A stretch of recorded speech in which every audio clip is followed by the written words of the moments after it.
మరొక్కసారి రుజువైంది.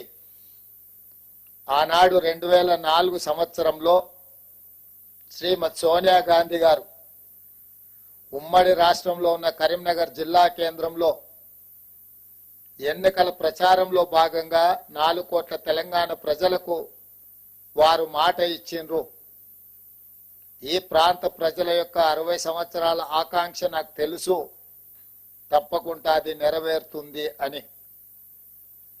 ఆ మాట ఇచ్చిన శ్రీమతి సోనియా గాంధీ గారు ఎలా అయినా మాట నిలబెట్టుకోవాలని ఎన్ని ప్రయత్నాలు చేసినా, ఎన్ని అవాంతరాలు వచ్చినా, ఎంతమంది అడ్డంకులు సృష్టించినా, ఒక దశలో పార్టీకి తీరని నష్టం జరుగుతుంది, అత్యధిక పార్లమెంట్ స్థానాలు, అత్యధిక శాసనసభ స్థానాలు ఉన్న ఆంధ్రప్రదేశ్లో పార్టీ మనుగడనే కష్టమవుతుందని చెప్పి అన్నా, వాస్తవంగా అది జరుగుతుందని అంచనాకి శ్రీమతి సోనియా గాంధీ గారు వచ్చిన వెనక్కి తిరిగి చూడకుండా మాట తప్పని మడమ తిప్పని నాయకురాలుగా 4 కోట్ల తెలంగాణ ప్రజల యొక్క ఆకాంక్ష నెరవేర్చి తెలంగాణ రాష్ట్రాన్ని ఏర్పాటు చేయడం జరిగింది.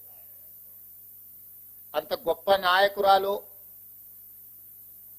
ఈ చరిత్రలో తెలంగాణ ప్రజలు శాశ్వతంగా గుర్తు పెట్టుకునే విధంగా తెలంగాణ రాష్ట్రాన్ని ఇచ్చి 10 సంవత్సరాలు పరిపాలన చేసిన నాయకులు 2014లో రైతులకు ₹1,00,000 రుణమాఫీ చేస్తామని హామీ ఇచ్చి అధికారంలోకి వచ్చి 5 సంవత్సరాలైనా 4 విడతల్లో చేస్తామని, అసలు మిత్తి చెల్లిస్తామని ఆ 5 సంవత్సరాలు రైతులను తప్పుదోవ పట్టించి మళ్ళీ 2018 సంవత్సరంలో కూడా అదే విధమైన ₹1,00,000 రుణమాఫీ మాట ఇచ్చి 5 సంవత్సరాలు పూర్తయినా వారు ఆ హామీని నెరవేర్చలేకపోయినారు.